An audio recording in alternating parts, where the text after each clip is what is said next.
Assalamualaikum warahmatullahi wabarakatuh. Saya Mario Fernando dari Prodi Teknik Informatika semester 2. Di sini saya akan membahas tentang pengenalan database dan MySQL. Apa itu data? Data adalah representasi fakta di dunia nyata. Contohnya, data sekumpulan nama orang, data foto, video, dokumen, dan lain-lain. Data-data tersebut biasanya saling terkait dan bisa dihubungkan terhadap sesuatu. Contohnya, data mahasiswa. Dalamnya ada NIM, nama mahasiswa, alamat tempat tinggal, alamat email, nomor HP, jurusan, fakultas, dan lain-lain. Nah, data-data tersebut saling berhubungan di dalam data mahasiswa.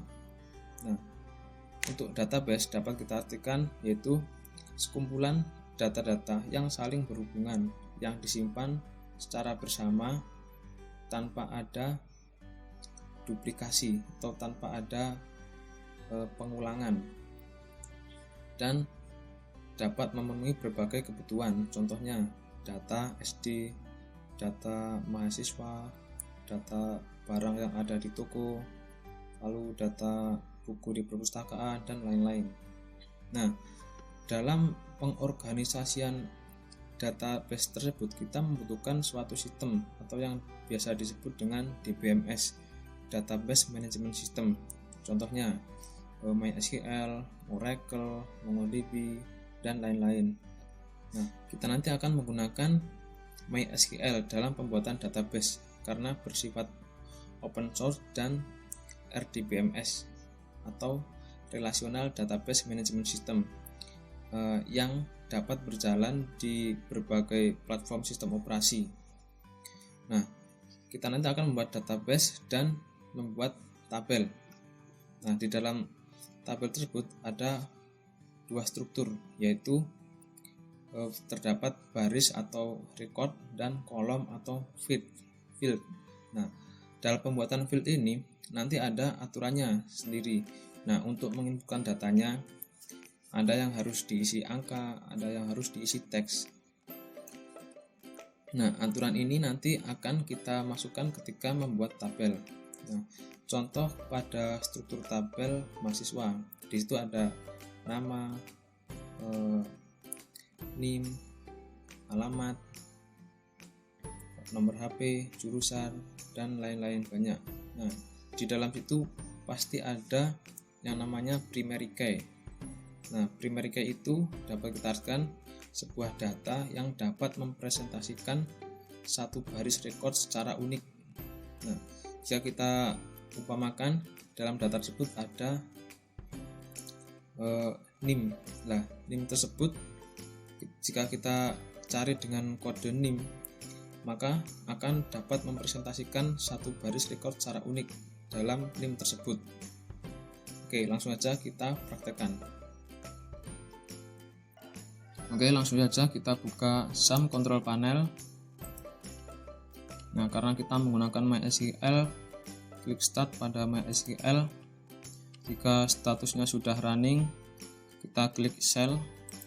Nah, kita diarahkan masuk ke CMD. Nah, kita akan masuk ke MySQL sebagai adminnya ya, dengan cara MySQL min u root. Nah, ini untuk permisi kita masuk sebagai admin. Klik enter. Nah, berhasil masuk ya. Sekarang kita akan membuat database dengan nama ini ya, 1955202027mf. Nah, sebelumnya kita cek dulu database-nya dengan sintaks show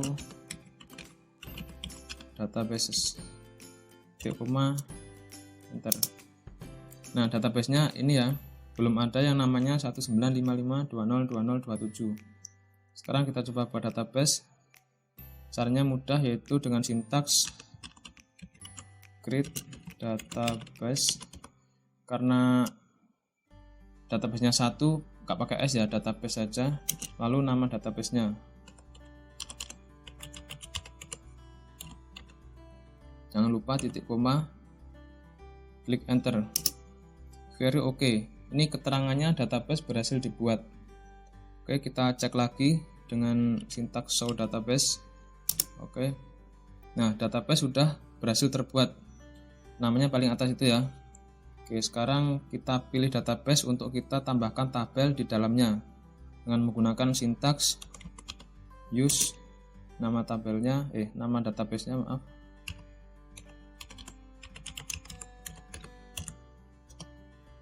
Klik enter. Oke, database change. Sekarang databasenya sedang aktif. Kita akan membuat tabel pada database 1955202027. Tabelnya yaitu dengan nama tabel mata kuliah, fieldnya ini ya. Oke, sekarang kita buat dengan sintaks create tabel. Nama tabelnya mata kuliah kurung buka, enter. Nah, kita akan mengisikannya di sini. Yang pertama fieldnya namanya kode MK dengan tipe data char, panjang karakternya 10,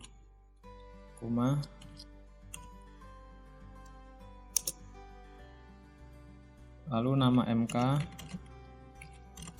dengan tipe data sama yaitu char, panjang karakternya 50, koma lagi, dan yang terakhir SKS dengan tipe data integer, panjang karakternya 3. Karena ini sudah terakhir, yaitu kita tambahkan kurung tutup lalu titik 2. Kita tekan enter kalau sudah. Nah, query oke, database berhasil dibuat. Sekarang kita coba lihat struktur dari tabelnya dengan cara describe mata kuliah, nama tabelnya, titik koma. Nah, sudah berhasil membuat tabel yang bernama mata kuliah dengan struktur sebagai berikut. Sekarang kita akan menambahkan field.js pada tabel mata kuliah. Nah, sintaksnya yaitu cukup mudah, alter table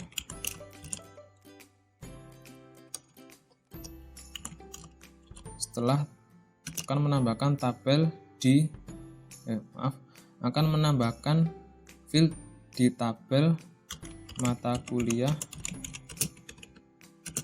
yang ditambahkan yaitu field.js dengan tipe data char, panjang karakternya kita buat 20, titik koma, enter. Oke, query oke, berhasil menambahkan data field, berhasil menambahkan field ya. Oke, kita coba lagi cek. Nah, berhasil menambahkan field.js di tabel mata kuliah. Kita akan menambahkan lagi field nomor pada tabel mata kuliah pada posisi field yang pertama. Oke, pada posisi field yang pertama. Sintaksnya yaitu alter tabel mata kuliah add nomor, nama fieldnya, tipe datanya integer, panjang datanya 3. Karena pada posisi yang pertama kita tambahkan sintaksnya yaitu first, pertama, titik koma, enter. Query oke, penambahan field berhasil. Kita cek lagi. Kita bisa klik arah atas untuk melihat sintaksnya, enter. Oke, berhasil menambahkan field nomor pada urutan field yang pertama. Sekarang kita coba tambahkan lagi field tanggal lahir pada posisi setelah field nama, berarti di atasnya SKS.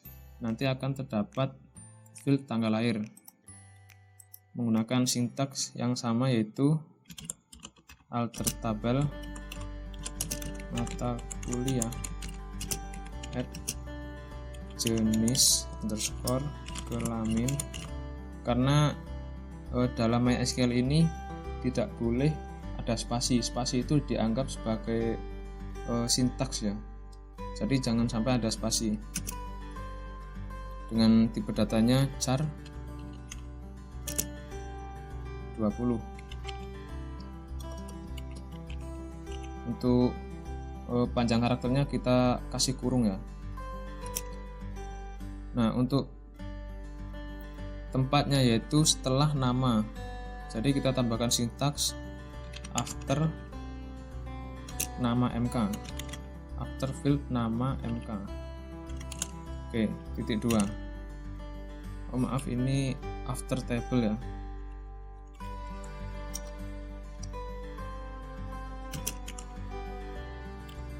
After table mata kuliah add jenis kelamin chart 20 after nama MK. Enter. Oke, very oke. Penambahan data berhasil. Kita coba lihat lagi describe mata kuliah. Oke, berhasil ya.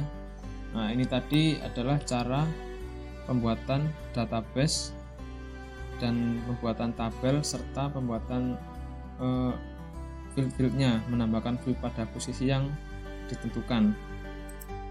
Oke, untuk part ini cukup pengenalan dulu. Untuk part selanjutnya akan kita bahas lebih dalam lagi. Oke, terima kasih untuk kali ini.